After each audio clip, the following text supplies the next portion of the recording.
안녕하십니까. 윤진표 교수의 아세안 이야기입니다. 오늘은 2021년 동남아 정세에 관한 이야기의 제 세 번째 마지막 이야기로서 중국과 동남아시아의 관계, 중국과 동남아 상황에 관해서 여러분들에게 말씀드리겠습니다. 자, 동남아시아 지역과의 지역 협력을 위한 중국의 비전은요, 지정학적인 이해관계에 가장 잘 부합할 수 있는 소위 친근한 뒷마당을 만드는 것입니다. 친근한 뒷마당. 영어로는 이걸 이제 friendly backyard라고 하는데요. 그러나 아세안의 반응은요, 엇갈리고 있어서 이 동남아 지역에서의 미중 간의 경쟁의 현실과 맞물려 가지고 중국의 비전은 단기적으로는 실현되기 어려울 것으로 보입니다. 아세안이 중국의 이해에 반하는 행동을 할 수 있는 응집력이 있는 블록으로 변하는 것을 막기 위해서 중국은 아세안의 분열을 유지하는 데 집중해 왔고요. 이는 아세안의 통합에도 영향을 미치고 있습니다. 2021년 중국과 아세안의 대화관계 30주년을 맞이했거든요. 이 맞이해서 중국은 아세안 간의 관계 강화에 여러 가지 노력을 했습니다. 2021년 6월 7일 날 대화관계 수립 30주년 기념 특별 아세안 중국 외교장관 회의가 충칭에서 열렸고요.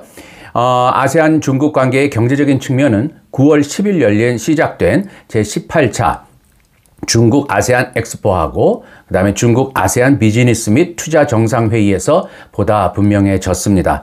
정상회의 주제는요, 새로운 육상 또 해상 회랑에 의해 창조된 기회를 서로 공유하고 공유된 미래를 가진 중국과 아세안 공동체를 건설하자라는 것이었습니다. 중국은 대아세안 외교정책 방향을 이 친근한 뒷마당이라는 구호로 표명을 해왔는데요. 2021년 9월 제76차 유엔 총회에서 시진핑 국가주석은요, 상생의 권력을 핵심으로 하는 새로운 형태의 국제관계에 관해서 언급을 했습니다. 시 주석은 중국 공산당 창당 100주년 기념사에서도 이를 재차 언급을 하면서 미래를 공유하는 공유된 공동체라는 표현을 사용을 했습니다. 중국 아세안 비즈니스와 또 투자 정상회의를 주제로 한 미래 공유 공동체 개념은요, 특히 동남아시아를 겨냥한 것이 분명합니다. 아세안과의 협력에 대해서 중국은 강력한 경제적 측면의 비전을 가지고 있습니다. 이는 중국의 1대1로 BRI 구상과 홍보 또 아시아 인프라 투자 은행 설립과 연관되어 있는데요. 이와 관련해서 중국은 동남아시아에 대한 대규모 인프라 투자를 추진해 왔고 또 추진할 계획을 가지고 있습니다. 동남아시아에 대한 이 BRI 투자는요, 2014년부터 2019년까지 소위 그 1대1로 구상 총 투자의 10에서 30% 사이에서 꾸준히 유지돼 왔었습니다. 그러나 이 코로나 팬데믹이 시작되면서 중국의 전 세계의 그 1대1로 BRI 투자는 크게 감소를 했지만요. 상대적으로 동남아시아에 대한 투자는 오히려 2020년 36%로 증가했습니다. 이게 매우 중요한 사실을 내포하고 있죠. 중국은 또한 동남아 국가들에게 광범위하게 시노팜이라든지 시노백이라든지 하는 백신을 공급을 하고 있습니다. 최근 몇 년 동안에 중국은 2018년 첫 중국과 아세안 간 군사훈련하고 또 개별 아세안 회원국가의 양자 군사훈련 또는 사법 관련 집행훈련을 포함을 해서 아세안과의 안보 협력도 매우 강화해 왔습니다. 동남아 국가들하고 우호적인 관계를 유지하려고 하는 중국의 의도는 분명합니다. 중국은 동남아 국가들과의 관계를 심화시키기 위해서 경제 관계를 바탕으로 한 국방과 안보 관계를 강화해 가면서 이 지역을 자국의 경제적, 지정학적 이해관계에 더욱더 부합하는 그런 친근한 뒷마당을 만들려는 계획을 갖고 있는 것이죠. 중국 비전의 또 다른 중요한 목표는요, 바로 미국인데 미국의 지역적, 군사적, 경제적, 사회, 문화적인 영향력을 배제시키려고 하는 것입니다. 중국의 비전은 국제 질서와 규범과는 반대되는 것으로 보고요. 중국이 지배적인 역할을 되찾아야 한다는 소위 미국의 의혹은 중국의 영향력 증대에 대응하기 위한 미국의 여러 가지 행동을 부채질했습니다. 동남아에서의 중국의 행동은 이 지역에서 미국의 영향력을 감소시키기 위한 것이기 때문에 동남아 국가들 심지어는 아세안 자체에도 중국의 역내 영향력 확대에 대항하는 미국이나 다른 외부 강국들에 의해서 이용되지 않도록 하려는 것을 중국은 가지고 있죠. 가장 중요한 거는요, 중국의 관점에서 떠오르는 중국을 타겟으로 하는 소위 다자간 협력의 수가 꾸준히 증가하고 있다는 사실입니다. 인도 태평양 개념이라든지 또 사각 안보대화, 소위 쿼드죠. 그 다음에 오커스와 같은 틀들은 적대적인 외부 강국들에 의해서 중국이 포위되는 데 대해 중국은 여러 가지 굉장한 두려움을 가지고 있게 됐습니다. 그러나 중요한 문제는요, 아세안이 과연 이러한 중국의 태도에 대해서 어떻게 대응하느냐는 것입니다. 동남아 국가들은 중국의 영향력 증대를 전략적으로 다루는 방법에 대해서 통일되거나 또는 일관된 입장을 갖고 있지 않습니다. 동남아 국가들은 일반적으로는 중국과의 경제적 유대를 환영하고 있고요. 또 현실적으로도 그렇습니다. 특히나 이 대규모 중국 투자와 금융 지원을 받는 라오스라든지 또 캄보디아 같은 나라는요, 자국 경제에 미치는 영향력이 커지면서 중국에 더욱 가까워지고 있습니다.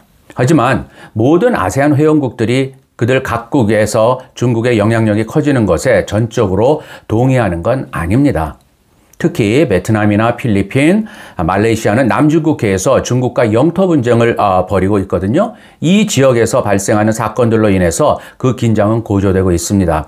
중국이 남중국해에 대한 중국의 주장을 무효라고 선언했었던 2016년도에 국제상설중재재판소의 판결을 여전히 받아들이지 않고요. 또 그들이 주장하고 있는 소위 구단선 내의 해양 지역을 군사기지로 매립하고 있는 것은 동남아 국가들을 안심시키려는 소위 중국의 레토릭과는 상당히 상반되는 것이죠.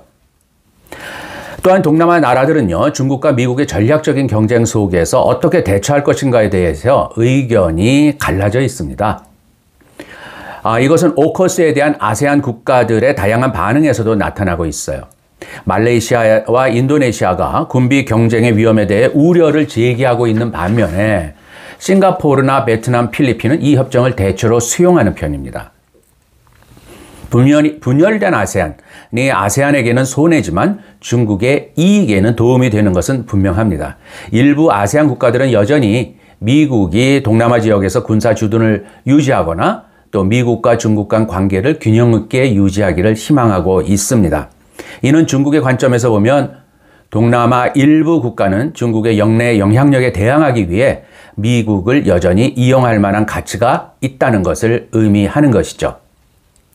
미국의 영향으로부터 자유로운 소위 친근한 뒷마당에 대한 중국의 비전은 단기적으로나 중기적으로나 현실화되기에는 그리 쉽지는 않는 것으로 보입니다. 그렇지만 중국에게 분열된 아세안은 동남아시아에서 중국의 이익에 반하는 응집력을 가진 소위 블록이 되지 못하게 하는 효과는 분명히 있습니다. 중국은 아세안 전체를 친근한 뒷마당으로 만들기보다 아세안이 분열된 상태를 유지하게 하면서 또 가능할 때마다 더 많은 분열을 조장해 왔습니다. 중국은 자신의 경제력에 상대적으로 더 의존하는 동남아 국가들과의 관계 개선에 초점을 맞추는 한편 어떤 국가가 중국의 이익에 해로운 행동을 할 때마다는 단호하고도 때로는 강압적으로 행동을 하고 있습니다. 두 가지 접근법의 결합은 말레이시아에서 가장 명확하게 나타나는데요. 중국과의 경제적 거래로 인해서 말레이시아는요, 사라와크와 사바, 이게 말레이시아 동부 지역이죠. 사라와크와 사바 해안에서 말레이시아가 주장하는 배타적 경제 수역에서의 중국의 적극적인 행동에 대해서 비교적 침묵하고 있습니다. 이것이 현실입니다. 2012년 아세안 외교장관 회의에서 아세안 역사상 처음으로 공동선언문을 발표하지 못하는 사건이 발생했었죠.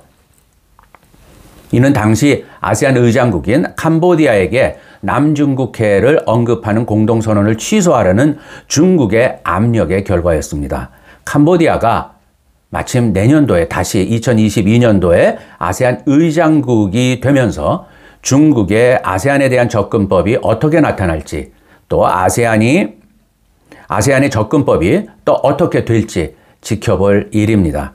중국의 경제적 영향력이 증가하고 있는 라오스도 또 중국과의 경제적 유대관계를 정치적으로 밀접한 베트남과 같은 다른 아세안 국가들 간의 협력관계와 어떻게 균형을 맞춰 나갈지 하는 것도 좀 관찰해 볼 그러한 사항입니다.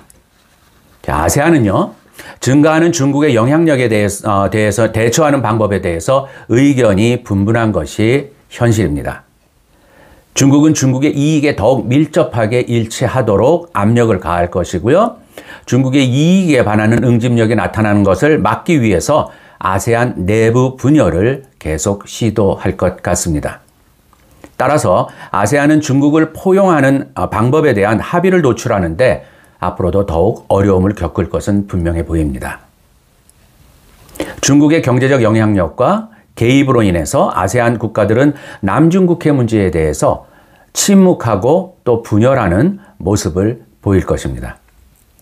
나아가서 이는 아세안의 통합과 또 아세안의 중심성에 심각한 위험을 초래하게 된다는 것을 의미하는 것이죠. 자, 이러한 맥락에서 저는요, 중국을 상대하는 동남아시아의 상황을 사자성어로서 이렇게 표현하고 싶습니다. 풍전등화라고요. 즉, 바람 앞에 등불과 같은 그러한 상태가 바로 지금 동남아시아의 2021년 중국과의 상황이다. 이렇게 저는 표현하고 싶습니다. 자, 오늘까지 저는 2021년 동남아 정세를 정리하면서 첫째는 코로나와 또 동남아의 상황을 설상가상이라는 성어로 표현을 했고요. 둘째, 미얀마 사태와 또 아세안 간의 상황을 진퇴양난으로 표현을 했습니다. 마지막으로 오늘은 바로 중국과 동남아시아의 상황을 풍전등화 같다는 사자성어로 표현을 해 보았습니다. 자, 2021년 동남아 정세는 바로 이와 같이 이런 세 가지 상황들이 엮이고 영향을 주면서 결국 저는 이것을 한마디로 흔들리고 있는, 위협받고 있는 아세안의 중심성이라는 좀 비판적인 그러한 개념으로 요약을 해 보겠습니다. 오늘까지 저는 2021년도에 동남아를 중심으로 전개됐었던 상황들을 세 가지 이슈를 가지고 정리를 해 보았고요. 이것을 허무한 중심성이라는 마지막 결론으로 한번 끝내 보도록 하겠습니다. 오늘 들어주신 여러분 감사합니다.